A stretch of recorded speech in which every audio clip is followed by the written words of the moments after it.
से वो स्वादिष्ट बन जाता है और पितरों को जो है ज़्यादा आनंदित करने वाला हो जाता है।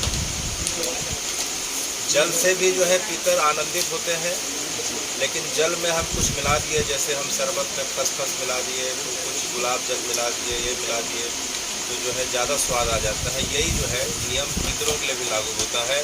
तो जल में हम जो है सबसे पहले क्या मिलाते हैं? गंगा जल। गंगा जल क्यों मिलाया जाता है? गंगा जल में 3 प्रकार के गुण धर्म देखे गए हैं। पहला बात कि गंगा जल में जो है एक प्रकार का बैक्टीरियोफेज नाम का एक विषाणु रहता है, जो गंगा जल को हजारों सालों तक खराब नहीं होने देता है, पहला। दूसरा, गंगा जल जो है हिमालय से गोमुख से निकलता है, तो वहाँ के पहाड़ों से टकराते हुए कई सौ किलोमीटर हिमालय से निकलते हुए जब नीचे आता है, तो उसके अंदर बहुत सारे जो है दुर्लभ खनिज लवण जड़ी बूटी घुल के आ जाते हैं, तो उसकी जो है गुणवत्ता में बहुत ज़्यादा जो है वृद्धि देखी जाती है। और तीसरा, गंगा जी को साक्षात विष्णु जी का चरणोदक माना गया है, और गंगा जी जो है शंकर जी के जटा से निकली है। तो इन कारणों से जो है गंगा जल मिलाने से पितृ जो है अत्यंत प्रसन्न हो जाते हैं और जल की गुणवत्ता में वृद्धि हो जाती है। तो जल में सबसे पहले क्या मिला दिए? गंगा जल मिला दिए। गंगा जल गंगा जल मिलाइए। ये धोती पहने हैं। अच्छा, पितृ कार्य जब भी हम करें, एक्चुअली यह समय जो है पितृ कार्य का नहीं है, ये हम जो है उसके प्रयोग के लिए, एक डिमॉन्स्ट्रेशन के लिए भी बैठे हुए हैं, ताकि सवेरे जब हम पितृ तर्पण करें निश्चित काल में, तो उसमें जो है हमारी ज़्यादा शुद्धता और शुचिता रहे। ठीक है। तो पितृ कार्य के लिए सबसे पहले क्या होना चाहिए कि जो है हमें धोती पहननी चाहिए, क्योंकि सनातन की परंपरा में है, तो धोती मेरे ख्याल से सबके घर में हो गया। धोती पहनने में हिचक नहीं होनी चाहिए। और ऊपर में कुर्ता के बजाय जो है अधो वस्त्र जो रहता है, अंगोछा जिसको बोलते हैं, होना चाहिए, और सफ़ेद रंग का होना चाहिए। धोती भी सफ़ेद, और ऊपर का जो है अधो वस्त्र जो है, ऊपर का वस्त्र जो होना चाहिए, ऊपरी वस्त्र सफ़ेद रंग का होना चाहिए, क्योंकि पितरों का जो पर्व जो है सादगी भरा पर्व है, तो किसी प्रकार का जो है लाल पीला नीला नहीं होना चाहिए। ठीक है। तो उसके पश्चात जो है सामग्री में हम देखते हैं, हाँ, तीसरा जो है हम जनेऊ धारण करें। वर्ण व्यवस्था के हिसाब से जिसका यज्ञोपवीत संस्कार हो चुका है, क्या धारण करेंगे? जनेऊ धारण करेंगे। और जिसकी शिखा है वो शिखा में गांठ बांध लेंगे, या शिखा उस लायक नहीं है तो शिखा के स्थान को जो है हम स्पर्श कर लेंगे। शिखा है तो उसमें गांठ बांध लें या फिर स्पर्श कर लें। ठीक है, इतना हो गया। ये हम बेसिकली सवेरे की तैयारी के हिसाब से बैठे हैं। अभी तर्पण का, पार्वण का भी समय नहीं है, लेकिन और कितना अच्छे से कर सकें जिससे पितरों की कृपा प्रसन्नता हो, उसके हिसाब से बैठे हैं। तो समझ में आ गया मोटा मोटा चीज़ क्या होना चाहिए? धोती होना चाहिए, ऊपर का वस्त्र होना चाहिए, जनेऊ है, यज्ञोपवीत संस्कार हो चुका है जिनका, तो यज्ञोपवीत धारण कर लें, और जो है शिखा। ठीक है, इतना ठीक है। इसके पश्चात फिर जो है हम सामग्री में आते हैं। इसके लिए आते हैं सामग्री में। तो जल में हम सबसे पहले क्या डाल रहे हैं? गंगा जल। गंगा जल डालिए। गंगा जल की मात्रा कितनी होनी चाहिए? गंगा जल की 1 बूंद ही पर्याप्त रहती है। 1 ढक्कन डाल सकते हैं, 2 ढक्कन डाल सकते हैं, आपके जो है उपलब्धता के ऊपर है। ठीक है, 5 ml डल गया। ठीक है, गंगा जल डाल दिए। उसके बाद सफ़ेद चंदन डालना चाहिए। सफ़ेद चंदन, रक्त चंदन बिल्कुल नहीं डालना चाहिए, ना पीला चंदन। पितर कार्य है तो पूरा सब कार्य सफ़ेद ही होगा, पितरों को सफ़ेद। ठीक है, थोड़ा सा वो डाल दीजिए, चुटकी भर। ठीक है, सफ़ेद पुष्प, सफ़ेद रंग का पुष्प। पितरों को लाल पीला नीला पुष्प नहीं करना है, सब सफ़ेद ही होना चाहिए। सफ़ेद पुष्प डाल दीजिए। ठीक हो गया। इसके पश्चात क्या बचा आपका? अब हम जो है सबसे पहला, हाँ, दूध, कच्चा दूध। दूध के बारे में ऐसा बोला जाता है कि वेद लक्षणा देसी गौ माता का कच्चा दूध। शास्त्र पहले तो क्या है, जर्सी और जो है वो होते नहीं थे, तो सिर्फ देसी गाय होती थी।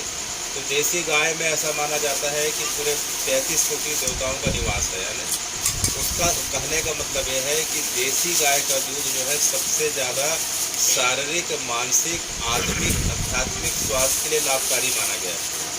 तो देसी गाय का कच्चा दूध इतना हो गया। तो ये मोटा मोटा जो है एक जो है ये अपना तैयार हो गया।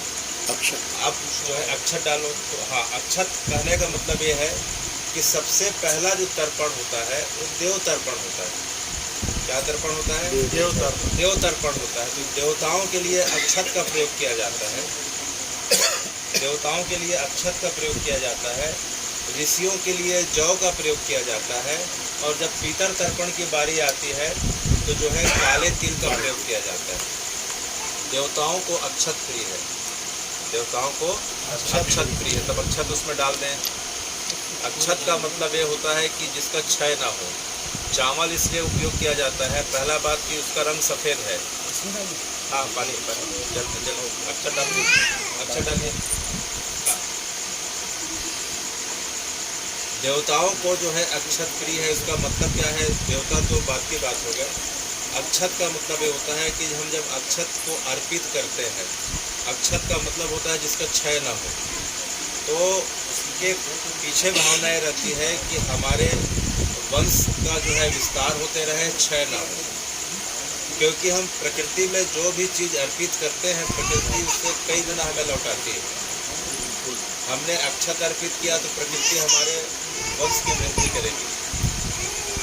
हमारे परिवार में अक्षत के माध्यम से सादगी, सदाचार, संयम बना रहेगा। नहीं समझ में आया? तो ये अक्षत की भावना है। अक्षत जो है सफ़ेद है, वो जो है सादगी का प्रतीक है, पवित्रता का प्रतीक है, और जो है कभी ना खत्म होने वाला। चावल का हम थोड़ा सा डालते हैं, देखते होंगे कितना पक जाता है, तो इसलिए अक्षत डाला जाता है। देवताओं को अक्षत प्रिय है। तो तर्पण में जो है उसके पश्चात जो है अब क्या होता है कि हम दोनों हाथों में जो है कुसा धारण करते हैं, पहनने वाली कुसा को धारण करना है। और हाँ, रिंग फिंगर में कुसा को धारण करना है, दोनों हाथ के राइट और लेफ्ट में। हाँ, ठीक है। उसके बाद जो लंबी वाली जो कुसा है उसको धारण करना है। तो जो कुसा का जो अग्रभाग है, ये देखिए, ये जो कुसा का जो अग्रभाग है, ये जो कुसा का जो अग्रभाग है, जब इससे यहाँ से जल टपक के जब नीचे आएगा तो जो देवता हो चाहे पितृ हो, इसके पास जो है चिपक के अपना मुंह रख के जो है जल को ग्रहण करते हैं। एक ये धार्मिक कारण हो गया। अब इसका जो है कोई बोले कि इसका वैज्ञानिक कारण क्या है, कुसा रखने का वैज्ञानिक कारण क्या है? एक तो धार्मिक कारण समझ में आया कि जो है पितर या देवता जो है यहाँ जो है जब जैसे ही हम आह्वान करेंगे, अभी हम आह्वान करेंगे तो आके जो है यहाँ पास आके बैठ जाएंगे, और जैसे ही हम जल डालेंगे कुसा के अगर भाग में आके जो है उसको ग्रहण करने लग जाते हैं। ठीक है। अब उसका वैज्ञानिक कारण क्या है? उसका वैज्ञानिक कारण ये है कि कुसा के अंदर जो तत्व रहते हैं वे जल को दूषित होने से रोकते हैं। पहला, जल की गुणवत्ता को बढ़ाते हैं, और पॉजिटिव एनर्जी जो वातावरण में रहती है उसे आकर्षित करते हैं, और नेगेटिव एनर्जी को दूर करते हैं। ये कुसा का विज्ञान है। इसीलिए कुश जो है कभी खराब नहीं होता है, कुश कभी बासी नहीं होता है, कुश कभी बासी नहीं होता है। कारण क्या है कि कुश और तिल जो है भगवान से उत्पन्न हुए हैं। कैसे उत्पन्न हुए हैं? जब भगवान, अभी नरसिंह पिक्चर आई थी, नरसिंह अवतार, आप लोगों ने कोई देखा है? नरसिंह अवतार पिक्चर अभी चल भी रही है, नरसिंह अवतार करके। तो उसमें देखे होंगे कि जो है भगवान का जब अवतार हुआ था, नरसिंह अवतार जब हुआ था, तो भगवान अत्यंत क्रोध में थे।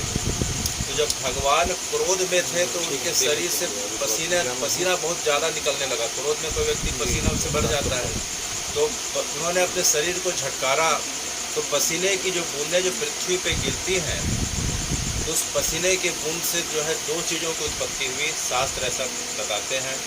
पहला जो उत्पत्ति हुई उसमें जो है पूसा घास की उत्पत्ति हुई, और दूसरा उनके शरीर के पसीने से जो है तिल की उत्पत्ति। इसलिए तिल की उत्पत्ति, इसलिए सभी तेलों में तिल का तेल सबसे श्रेष्ठ माना जाता है विज्ञान की दृष्टि से। भगवान से जोड़ दिया गया है वो अलग है, लेकिन तिल के तेल का जो गुण जो है उसमें ओमेगा 3 फैटी एसिड से लेके जितने भी सूक्ष्म तत्व चाहिए, जितने भी सेचुरेटेड अनसेचुरेटेड LDL HDL भी अच्छे से जानते हैं। जो सबसे बेस्ट क्वालिटी माना जाता है, अलसी से भी ज़्यादा माना जाता है तिल, क्योंकि वो भगवान से उत्पत्ति हुई है, धार्मिक कारणों से जोड़ दिया जाए तो उस जो है उसके बिना जो है कोई भी देव कार्य हो या पितृ कार्य हो संपन्न इसीलिए नहीं होता है क्योंकि कुश जो है जीवाणु कीटाणु को ख़त्म करने का सामर्थ्य रखता है। आसपास में जीवाणु कीटाणु आएंगे, पानी को शुद्ध रखने की उसमें क्षमता रखती है, वाटर प्यूरीफायर है उसमें। तीसरा खुद खराब नहीं होता है। चौथा जो है निगेटिव एनर्जी को दूर करता है। पांचवा पॉजिटिव एनर्जी को अपने पास आकर के करता है। और पितर और देव माने पॉजिटिव एनर्जी।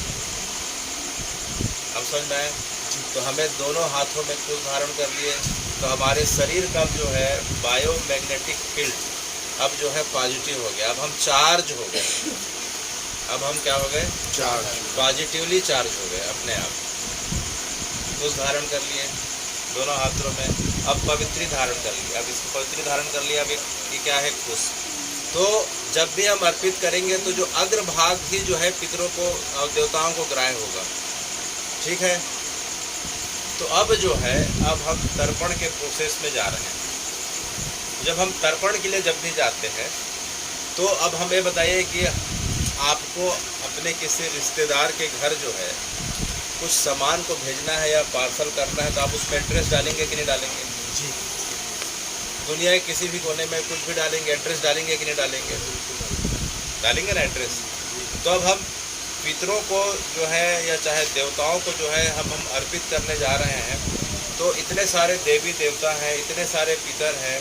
आपके घर के पितर अलग, बगल वाले घर के पितर अलग। पता चला आप जो है आह्वान करें दूसरे वाले आ गए। नहीं समझ में आ गया? इसलिए एड्रेस एकदम सटीक होना चाहिए। एड्रेस सटीक होना चाहिए। तो उस सटीक एड्रेस की बात जो कही गई है उसे हम संकल्प करना बोलते हैं। क्या करना बोलते हैं? संकल्प करना बोलते हैं। तो सबसे पहले जो तर्पण किया जाता है देव तर्पण किया जाता है। देव तर्पण का मतलब यह है कि ब्रह्मांड की वो शक्तियाँ, प्रकृति की वो शक्तियाँ जिसके कारण या प्रकृति या पृथ्वी और हमारा जीवन सुचारू रूप से चल पा रहा है। जैसे सूर्य है, चंद्रमा है, पृथ्वी है, जल है, अग्नि है, वायु है, आकाश है, वनस्पति है, औषधि है, हिमालय है, पर्वत है, नदी है, सरोवर है। यानी मोटा मोटा देखा जाए तो पृथ्वी, जल, अग्नि, वायु, आकाश से हमारा जीवन जो है चल पाता है। उसके बिना हम जीवन की कल्पना नहीं कर सकते। उसे हम देव कहते हैं। तो वो देवताओं के प्रति कृतज्ञता के लिए जो है पहला तर्पण होता है देव तर्पण। क्यों? क्योंकि मनुष्य के पहले इस जगत में जो है सबसे पहले आकाश की उत्पत्ति हुई। श्री हरि ने किसे निर्मित किया? आकाश तत्व को, फिर वायु तत्व को, फिर जो है जल तत्व को, फिर अग्नि तत्व को, फिर आखिरी में पृथ्वी तत्व आया। एक क्रोनोलॉजिकल ऑर्डर से बना है। तो सबसे पहले हम देव तत्व के प्रति कृतज्ञता ज्ञापन करेंगे या देव तर्पण करेंगे। ठीक है। तो इतने सारे देव हैं तो हम सबको एक साथ बुलाएंगे। तो बुलाने के लिए सबसे पहले हमें क्या करना पड़ता है? संकल्प करना पड़ता है। अच्छा, तो आप जहाँ बैठे हैं तो जो बैठे हैं तो और आपकी पॉजिटिव एनर्जी बढ़ जाए करके तो उसमें कोई भी पवित्र नदी जो रहती है वहाँ की जो रेत रहती है, रेत का चारों तरफ गोल घेरा बना लेना चाहिए। गंगा बालू बोलते हैं। नहीं है तो जो है गंगा जल, पानी में गंगा जल डाल के चारों तरफ जो है 3 बार करके उसका घेरा बना लेना चाहिए, ताकि जो है आपके पास नकारात्मक शक्तियों का प्रवेश मत हो, निगेटिव एनर्जी ना आए वातावरण में। आपका शरीर तो पूसा से जो है शुद्ध हो गया, पॉजिटिव एनर्जी आ गई, वातावरण में भी और पॉजिटिव एनर्जी बन जाए करके 3 बार जो है आचमन करके चारों तरफ जो है एक घेरा बना लेना चाहिए। ठीक है। इसके पश्चात जो है हम अब देव तर्पण करने जा रहे हैं। क्या तर्पण करने जा रहे हैं? तो पहला तर्पण होता है देव तर्पण। देवताओं की दिशा पूरब बताई गई है। सूर्य किधर की तरफ उगते हैं? पूरब की तरफ उगते हैं। ठीक है। तो जो भी बैठे हैं अब पहले जो है कोई भी एक पूरब की तरफ मुँह कर ले, बाल्टी को आगे करके, तो क्या है ज़्यादा आसान हो जाएगा। ठीक है। जो खाना बनेगा इसमें बाल्टी और ये पात्र और ये सब ऐसा मिला। हाँ अभी चलेगा।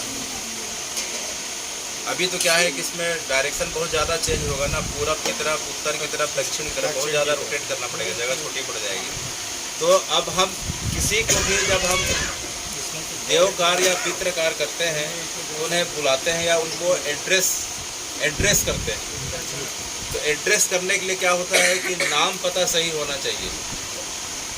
तो पहले हम उनकी तरफ मुंह कर लिए, देवताओं की दिशा पूरब की तरफ है, चारों तरफ जो है पवित्र जल से जो है 3 बार आचमन कर लिए, हाथ में कुश धारण कर लिए, सब जने वने सबका हो गया, इतना हो गया। इसके पश्चात फिर हम सबसे पहले क्या करते हैं कि शास्त्र विधि के हिसाब से सबसे पहले हम क्या करते हैं कि हम अपने आप को शुद्ध करते हैं। हम अपने आप को क्या करते हैं? शुद्ध करते हैं।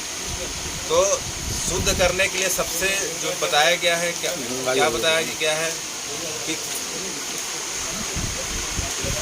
भगवान का जो है 3 बार नाम लिया जाता है। शरीर, मन और आत्मा की शुद्धि किससे होती है? भगवान के नाम से। उसमें जो है शास्त्र क्या बता रहे हैं कि जो है 3 बार नाम लेना है, ओम विष्णवे नमः, ओम विष्णवे नमः, ओम विष्णवे नमः। अलग अलग जो है आचार्य जो है ओम गोविंदाय नमः, ओम माधवाय नमः, ओम केशवाय नमः ऐसा करके भी बोलते हैं, सभी नाम एक है। तो 3 बार भगवान का नाम लीजिए आप लोग, ओम विष्णवे नमः, ओम विष्णवे नमः, ओम विष्णवे नमः। बाकी जल में तो पूरा डल गया है। देखिए जल में क्या क्या डालना है, उसमें लिखा हुआ है कि जो है त्रिकुश है, जौ है, अक्षत है, जल है। ठीक है। अब 3 बार भगवान का नाम लेना है, ओम विष्णवे नमः, ओम विष्णवे नमः, ओम विष्णवे नमः। पूरब की तरफ मुँह कर लिए। अब हम देव तर्पण कर रहे हैं। तो अब जो है देवताओं का अब हम आह्वान करेंगे। तो आह्वान करने के लिए एड्रेस सही होना चाहिए। तो एड्रेस की जो विधि जो बताई गई है हमारी परंपरा में, जो एड्रेस जो चालू हो रहा है वो जो है 2 अरब पुराने साल से चालू हो रहा है। अथ श्री ब्रह्मणे द्वितीय प्रार्धे, यानी ब्रह्मणे का मतलब ब्राह्मण नहीं हो रहा है, ब्रह्मणे का मतलब हो रहा है कि जो वर्तमान के जो ब्रह्मा जी हैं, इस समय के जो ब्रह्मा जी हैं उनकी जो वर्तमान की आयु है करीब करीब 2 वर्ष। एक ब्रह्मा जी की 2 अरब वर्ष, एक ब्रह्मा जी की आयु रहती है लगभग 4 अरब वर्ष। तो वर्तमान के ब्रह्मा जी की आयु कितनी बीत चुकी है? आधी बीत चुकी है, 50 वर्ष उनका हो चुका है। और धरती का जो है 2 अरब साल हो गया है। 2 अरब साल का और हम सूक्ष्म में विच्छेदन करते हैं तो 1 अरब 96 करोड़ 8,53,127 वर्ष होते हैं। तो वर्तमान के ब्रह्मा जी का आयु, इसमें हम नहीं जा रहे हैं। तो अथ श्री ब्रह्मणे, ठीक है। तो हम उनको एड्रेस कर रहे हैं बुलाने के लिए।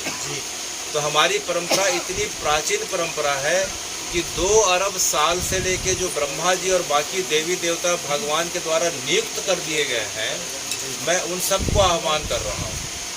तो ये संस्कृत का अगर श्लोक समझ में नहीं आए तो आपको पूरब की तरफ मुँह करके हाथ जोड़ के आपको ये बोलना है कि इस सृष्टि में जितने भी जो है देवी देवता हैं, मैं सबको जो है तर्पण के लिए आह्वान कर रहा हूँ। कृपया मेरे आह्वान पे इस जगह पे उपस्थित हो जाए। मैं सभी देवों को जो है इस जगह पे आह्वान कर रहा हूँ। सभी मेरे देव जो हैं तर्पण लेने के लिए उपस्थित हो जाएं। सामान्य सी बात है। लेकिन यह पूरा जो है एड्रेस नहीं हुआ। इस शब्द को मैं जानबूझ के गलत बोला ताकि जो है करेक्शन हो जाए करके। कैसे करेक्शन होगा?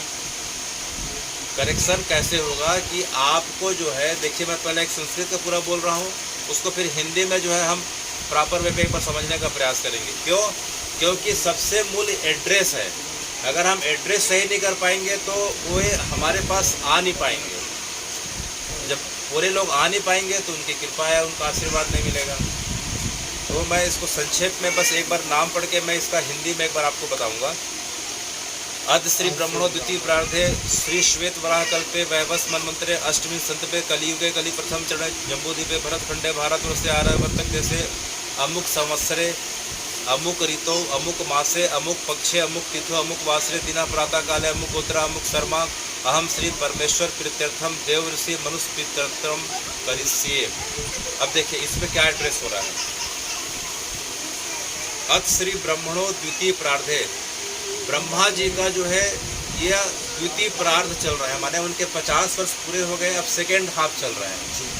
द्वितीय प्रार्ध हो गया ब्रह्मा जी का। और एक कल्प कौन सा है? इस कल्प का नाम श्वेत वराह कल्प है। अलग अलग कल्प होते हैं, एक इस कल्प का नाम क्या है? श्वेत वराह कल्प। और इस कल्प के जो मनु है उनका नाम वैवस्वत मनु है। इस कल्प के राजा कौन है? वैवस्वत राजा है, ठीक है। और 28वां कलयुग चल रहा है, अष्टविंश संतपे माने 28वां कलयुग चल रहा है। और कलयुग का प्रथम चरण चल रहा है। प्रथम चरण इसलिए चल रहा है कि भगवान को शरीर छोड़े 5126 साल हुए हैं। जब से कृष्ण शरीर छोड़ के गए हैं तब से कलयुग प्रारंभ हुआ है। और एक कलयुग का प्रथम चरण है, कलयुग प्रथम चरण। और जम्बूद्वीपे, पहले ये पूरा क्षेत्र कहलाता था एशिया और यूरोप का जम्बूद्वीप, और उसका यह भारत खंड है। और उसमें हम भारतवर्ष के आर्यावर्त देश में रहते हैं। आर्यावर्त का मतलब ये था कि जो ज्ञान विज्ञान में श्रेष्ठ हों, जो सदाचारी हों, जिनके अंदर लोक मंगल की भावना हो, जो भेद भावना से रहित हो, जो गौ माता के लिए, प्रकृति के लिए जो है एक श्रेष्ठता का भाव, उच्चता का भाव रखते हैं, ऐसे लोगों को आर्य कहा गया। आर्यावर्त देश से। अब देखिए अमुक संवत्सरे, अभी का जो इस युग का संवत्सर चल रहा है उसको नील संवत्सर बोलते हैं। क्या संवत्सर है? नील संवत्सर। एक काल गणना इतनी सूक्ष्म है, इसको समझने के लिए बड़ा एक अलग चैप्टर चाहिए। और ऋतु, अमुक ऋतु, अभी कौन सी ऋतु है बताइए? वर्षा ऋतु है। अब देखिए वर्षा ऋतु आ गई, ठीक है। अमुक मासे, अश्विन मास है, अभी भादो खत्म हो गया, अश्विन चालू हो गया, तो वर्षा ऋतु, अश्विन मास। और पक्ष कृष्ण पक्ष चल रहा है। अमुक तिथौ, आज तृतीया तिथि है, ठीक है। अमुक वासरे, आज बुधवार का दिन है। प्रातः काल में हम करेंगे तो प्रातः काले। अब सबको सबसे महत्वपूर्ण आ गया, अपने अपने गोत्र का नाम लेना है। अमुक गोत्र, ये सबसे महत्वपूर्ण है। सबसे महत्वपूर्ण है गोत्र। बिना गोत्र का वो स्मरण करे जो है आपके पास कोई पूर्वज नहीं आएगा, तो गोत्र का स्मरण जरूर करना है। अमुक गोत्रे, किसका जो गोत्र है, पाराशर है, सांडिल है, भरद्वाज है, कश्यप है, ठीक है। और उसके बाद आप सबको अपना नाम लेना है। अमुक शर्मा, आप अपना नाम लीजिए, ठीक है। उसके बाद अहम श्री परमेश्वर प्रीत्यर्थम, मैं भगवान की प्रसन्नता के लिए क्या कर रहा हूँ? देव ऋषि और मनुष्य और पितरों का तर्पण कर रहा हूँ। देवताओं का, ऋषियों का और मनुष्यों का तर्पण करने जा रहा हूँ, कृपया करके सभी पधारें। तो ये एड्रेस सबसे महत्वपूर्ण है भैया। अब इसको हिंदी में करना है, संस्कृत समझ में नहीं आएगा तो क्या करना है कि मैं भारतवर्ष में स्थित धमतरी नगर के इस मोहल्ले में जो है वर्षा ऋतु, अश्विन मास, कृष्ण पक्ष, बुधवार की तिथि के दिन, प्रातः काल के समय मेरा यह नाम है, यह गोत्र है। मैं देवताओं, ऋषियों और पितरों के तर्पण के लिए आह्वान कर रहा हूँ, कृपया सभी जो है इस जगह पे उपस्थित हों। तो अपने गोत्र का जो है नाम सबको जरूर लेना है, गोत्र का नाम जरूर लेना है, ठीक है। इसमें कोई कंफ्यूजन? संस्कृत पढ़ लें तो अच्छी बात है, नहीं समझ में आए तो इसको हिंदी में अपने गोत्र के साथ, अपने मोहल्ले और जो है अपने नाम के साथ जो है बुलाने के लिए आह्वान कर लें। अब इसके बाद जो है पूरब की तरफ मुँह करना है। सब पूरब की तरफ मुँह कर लिए। अब देखिए तांबे के पात्र में जल, अक्षत, चंदन, पुष्प डाल लिए हैं। अब तांबे के पात्र में पानी के जल को ले लीजिए, ठीक है। अब त्रिकुश को पूर्व की ओर मुँह करके रखें और उस पात्र को दाएं हाथ में लेकर बाएं हाथ से ढक लें। दाएं हाथ में लेकर बाएं हाथ से ढक लें। हो गया, ढक लिए। अब उसके बाद जो है आपने एड्रेस कर दिया। अब जो है हम आह्वान कर रहे हैं। आह्वान का जो है हम हिंदी में जो है सुन रहे हैं कि ब्रह्मा देव सुरा सभी ऋषि व ब्रह्मांड में उपस्थित विश्वदेव आप सभी यहाँ पर आए तो हम आह्वान कर रहे हैं। अभी हमने संकल्प किया, एड्रेस किया, उसके बाद सबको बुलाया। ब्रह्मादया सुधा सर्वे ऋषिया संगादया आगच्छन्तु महाभागा ब्रह्मांडोर्वर्तिना। इस ब्रह्मांड में उपस्थित जितने भी देवी देवता हैं इस जगह पे अब उपस्थित हो जाए। तो ऐसा भावना करनी चाहिए कि सब उपस्थित हो जाए। अब जो है अब पात्र को अब जमीन पर रख दीजिए, ढाक के रखना है, ठीक है। अब सब देवताओं का आप आवागमन हो गए, देवता और ऋषि की तरफ आप आ गए, इसके अंदर आ गए। अब आप आपको तर्पण के लिए वो तैयार हो जाएगा। अब हम देव तर्पण करने जा रहे हैं। देव तर्पण में जो है पहला श्लोक आता है वो ब्रह्मादेव देवा गच्छन्तु ग्रंथोतांजलि। अब देखिए उसमें क्या होता है कि जनेऊ और आपका जो है ऊपर का वस्त्र सभ्य होगा, माने जनेऊ बाएं कंधे में और ऊपर का वस्त्र बाएं कंधे में। सभ्य का मतलब होता है लेफ्ट साइड, सभ्य का मतलब होता है बाएं कंधे, ठीक है। गुरु के मुख की ओर करके आसन में बैठ जाए, जनेऊ को सभ्य अर्थात बाएं कंधे पर रखें। अर्ध पात्र में जल अक्षत पुष्प डालकर मोटक को पूर्व की ओर रखें। पूर्वाभिमुख होकर अंजलि में जल भरकर देव तीर्थ से सभी देवताओं का मंत्र करते हुए जल एक एक अंजलि जल दें। देवताओं को हम एक एक अंजलि जल देंगे। अब देखिए देव तीर्थ कौन हो गए, देवेंद्र भाई बताइए। इधर ऐसे करके भाग देव तीर्थ हो गया, इधर करके काका नीचे करके नीचे, ठीक है। अब कुशक को ऐसे बीच में डालिए, जो आपका जो लंबा वाला कुश है उसको ऐसे करके ऐसे रखिए, देवेंद्र भाई उसको अग्रभाग जो है ऐसे करके, हाँ ठीक है, एकदम ठीक है। हाँ अंगूठे से आप उसको दबा दो ताकि ढीला मत पड़े। हाँ अब ऐसे करके, हाँ ठीक है, दाहिने हाथ में रखें। अब जो है ऐसे करो, ऐसे करो, हाँ ऐसे। अब यहाँ से जल डालना है, ऐसे जल डालना है कि उसके अग्रभाग से गिरे, उस पात्र पर दूसरे पात्र पर गिरे, ठीक है। ठीक चल रहा है, एकदम ठीक। देख लीजिए, समझिए, सब लोग समझ गए। आप इधर आ जाओ, नहीं तो इस तरफ, इधर से ज़्यादा अच्छा समझ आएगा। किसी को दिक्कत? और ऐसे श्लोक ऐसा कर दो, इधर आ जाओ, जितना ढालोगे उतना कुशा के अग्रभाग से गिरेगा। हाँ एकदम ठीक। चलिए अब उसके बाद एक एक देवताओं के लिए अब हम तर्पण करने जा रहे हैं। देवताओं का तर्पण पूरब की तरफ और एक एक बार, ऋषियों का तर्पण 2 बार और मनुष्यों का तर्पण 3 बार। ऐसा क्यों? देवताओं का कॉन्शसनेस, विवेक या चेतना जो है सबसे हायर लेवल की है। जैसे कोई बुद्धिमान व्यक्ति होता है उसको एक बार समझाओ तो समझ जाएगा, एवरेज आदमी को 2 बार और जो वो है उसको 3 बार 4 बार। तो हम मनुष्यों की चेतना सबसे छोटे स्तर की है, ऋषियों के हम से ऊपर, देवताओं का सबसे ऊपर। इसलिए देवताओं के लिए 1 बार, ऋषियों के लिए 2 बार, बाकी के लिए 3 बार, ऋषियों के लिए 3 बार। अब समझ में आ गया 1 2 3 का क्या है। अब देवता कौन कौन से होते हैं, हमारे दिमाग में कंफ्यूजन रहता है देवता कौन कौन से हैं। देवता का मतलब अभी हम सुने कि प्रकृति के वे अंग। अब देखिए ओम ब्रह्मा त्रिपिताम, चलो अब सबको बोलते हुए जाना है, जानते जाइए बाएं उंगली से। ओम ब्रह्मा त्रिपिताम, ओम विष्णु त्रिपिताम, ओम रुद्र त्रिपिताम, हाँ बोलते जाइए। हाँ ओम सन्नासी तीर्थाम, ब्रह्मांडी तीर्थाम, ओम विद्या तीर्थाम, ओम पूर्णाचल तीर्थाम, ओम गंधर्व तीर्थाम, ओम पित्राचार्य तीर्थाम, ओम संवत्सर तीर्थाम, तो जोर से पढ़ो। तीर्थाम, ओम देवांशु तीर्थाम, ओम अप्राप तीर्थाम, ओम देवागनु तीर्थाम, ओम नागस्तु तीर्थाम, ओम सागरस्तु तीर्थाम, ओम कैलासु तीर्थाम, ओम चरित्र तीर्थाम, ओम मत्स्याप तीर्थाम, ओम यक्षाप्ति तीर्थाम, ओम सक्षाप्ति तीर्थाम, ओम पिताक्षी तीर्थाम, ओम पितृनाथ तीर्थाम, ओम दानी तीर्थाम, ओम भगवती तीर्थाम, ओम वनस्पति तीर्थाम, ओम मौर्य तीर्थाम, ओम राम देखिए कुल मिला के देवता का मतलब इसमें देखिए मोटा मोटा आप समझेंगे। इसमें ब्रह्मा विष्णु महेश हो गए जी, ये आ गया ब्रह्मा विष्णु महेश। देखिए ब्रह्मा विष्णु रुद्र आ गया, प्रजापति हो गए, सभी देवता हो गए। उसके बाद इतर आचार्य हमारे जितने भी आचार्य हो गए, ऋषि हो गए, पुराण आचार्य हो गए। उसके बाद देखिए नाग नाग खेतों की रक्षा करते हैं, नागों के लिए हम तो तर्पण कर रहे हैं। नाग देवता बोलते हैं ना, नाग खेतों की रक्षा करते हैं। सागर का हम क्यों तर्पण कर रहे हैं? क्योंकि सागर का भाप ही जो है बाद में जल बन के हमारे खेत में आता है, जिससे हमारा साल भर का जीवन चलता है। सागर हो गया, ठीक है।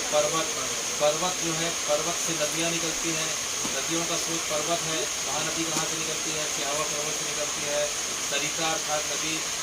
उसके बाद जितने भी हैं कुल मिला के ऐसे लोग जिनके कारण हमारा जीवन चल पाता है। देवता हो गए, जल हो गए, पर्वत हो गए, वनस्पति हो गए, अग्नि हो गए, सागर हो गए, ये सब हो गए देव हो गए। उनके प्रति हम कृतज्ञता का ज्ञापन कर रहे हैं। हाईएस्ट लेवल ऑफ कॉन्शियसनेस का जो डायरेक्शन पूरा एक ठीक है। तो अभी तक हम जो मोटा सुने थे कि जो है तर्पण 3 प्रकार का होता है, लेकिन आज हम सविधि तर्पण में जा रहे हैं तो 6 प्रकार का तर्पण। मोटे तर्पण जिसके पास समय नहीं है वो 3 प्रकार का तर्पण कर सकता है, लेकिन सविधि तर्पण आज हम जो देखने जा रहे हैं उसमें 6 प्रकार का है किताब के हिसाब से, ठीक है। तो अगला प्रश्न है कि हम संस्कृत नहीं आती है और हमको देव तर्पण है तो क्या करना चाहिए? तो जैसा हमारा डायरेक्शन है वैसे ही हाथ में कुश रख के क्या करना चाहिए? इस धरती के समस्त देवी देवताओं को मैं आह्वान करता हूँ, मेरे द्वारा दिए गए जल को जो है स्वीकार करें। बस एक मिनट, आपकी भावना को स्वीकार करें। सभी आ जाए, कितने भी हैं, वनस्पति और सागर सब आ जाए। अगर संस्कृत में दिक्कत जा रही है, ठीक है। वो तो पहले आपको कराना है, संकल्प कर लिए ना आप। वो संकल्प इसलिए पहले संकल्प कराएगा, बिना नाम के तो सवाल ही नहीं। एड्रेस पहुँचेगा कैसे? क्योंकि पूरा तर्पण विज्ञान है, पूरा साइंस है, ठीक है। अब दूसरे में आता है ऋषि तर्पण। उत्तर इन ऋषियों के कारण हमारी परंपरा चली, जो हमें ज्ञान उत्तर दिशा, उत्तर ठीक है। तो जो ऋषि तर्पण भी जो है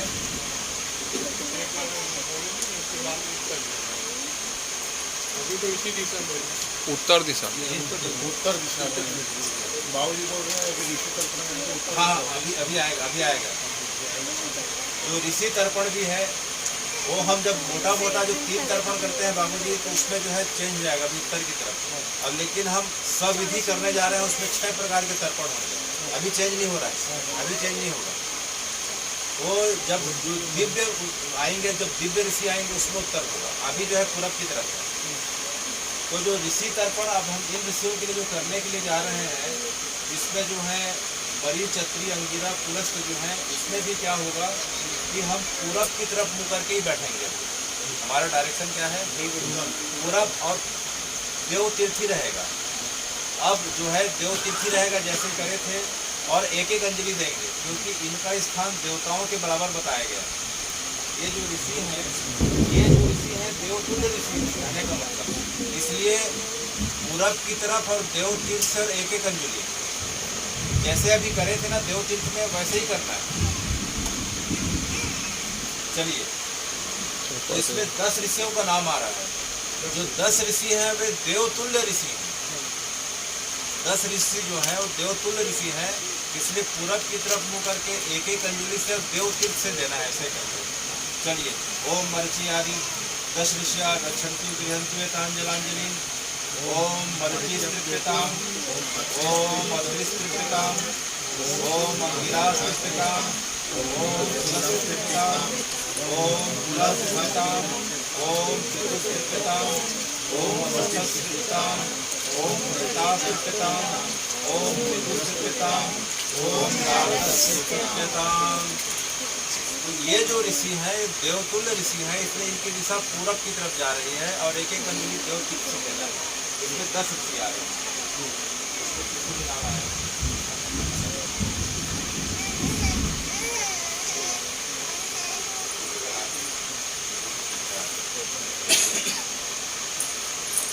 ठीक है। अब जो है दिव्य मनुष्य तर्पण। दिव्य मनुष्य ऐसे ऋषि हैं जो जिनका मनुष्य रूप में रहते हुए उनका जो है चेतना का स्तर इतना ऊंचा चला गया कि जो है उन्हें जो है हम साक्षात जो है भगवान के बाद जो है श्री हरि के बाद उन्हें जो है उनके दत्तक पुत्र के रूप में और साक्षात उनके स्वरूप में मानते हैं। उसमें पहला जो नाम आता है चार सनक संकादि संतन अब जो है इसका डायरेक्शन जो है चेंज हो जाएगा। अब इसमें होता है दिव्य मनुष्य तर्पण। अब डायरेक्शन अब उत्तर की तरफ हो जाएगा। अब उत्तर की तरफ आ जाएगा। उषा का पोजीशन भी चेंज हो रहा है। अब जो जनेऊ पहने हैं उसको माला के समान पहनना रहता है। गोल लटकानी गोल बच्चे को भी गोल कर दीजिए माला के समान। अब जो है पहले अभी तक